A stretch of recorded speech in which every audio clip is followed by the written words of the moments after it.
So today is September 25th, and this is the 68 Chevy 2 9-inch swap update part B. So we have the rear end in it now, and the CalTracs are all hooked up, and the shocks, and the center section's in it, and the disc brakes have been installed and bled with a Motive power bleeder tool.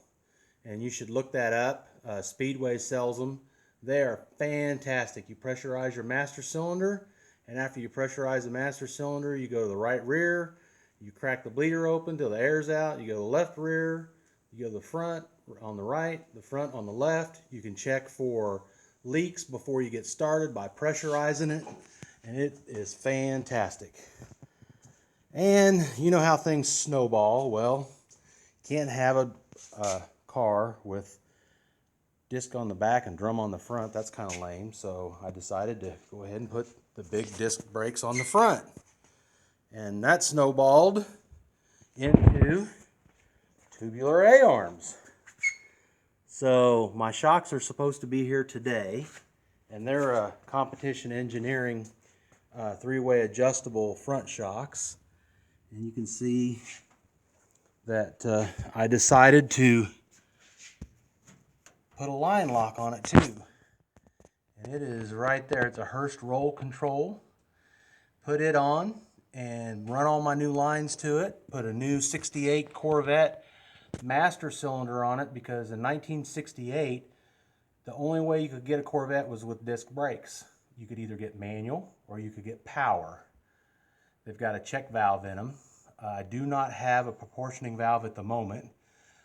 Back in the back, I have a coupling, so I can put in a mechanical proportioning valve if I need to later. But yeah, the control arms are very simple to swap out, especially if you have a lift and a buddy. You can just raise it up and lower it on a jack and put all your ball joints and everything, line everything up, put the spring in it. The springs that are in it now are the ones that were in the car, and I didn't realize it at the time, but this is a 1.5 to 2 inch drop, so my springs are a little bit short, so my travel on my springs are not really what I want them to be. So I got new springs coming, and they will be here tomorrow. So I'm going to raise it up in the air so we can look underneath it.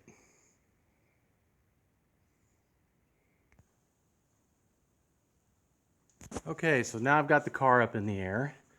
New drive shaft. Richard built me a new drive shaft. After I got the center section in, I put my yoke in and I pulled it out about 3/4 of an inch.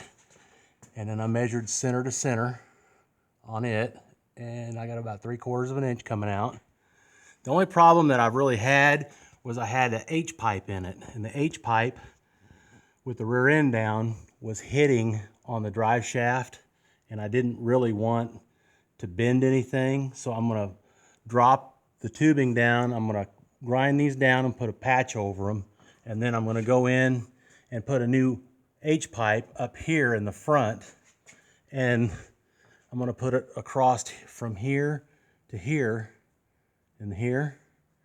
And they say the farther forward you have the H-pipe, the better pull to clear the gases out you'll get. And if I put it right here, I still have room to take my transmission out if I need to put a clutch or anything else in it. But this is the old Beater Nova. It's coming around. Got my 3-inch exhaust on it. Got all the upgrades and everything I've been going on. It's kind of like snowballed into a pretty big project, but you know what? It'll be fun to drive. It'll be fun to take out and cruise. It'll drive good. It'll handle good. It'll be a hoot.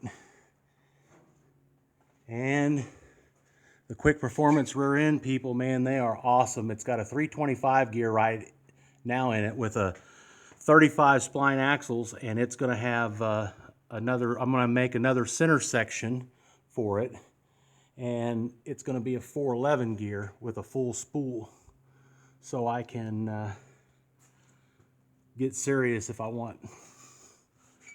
But Anyway, this is the part B. Lots of fun, lots of time, a little frustration, but mostly it just cost money. And I'm fortunate that I'm able to do what I'm doing with it.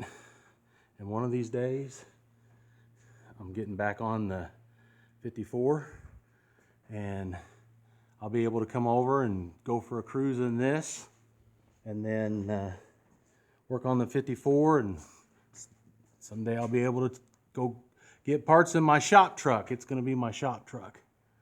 But anyway, this is the update for today, the 25th.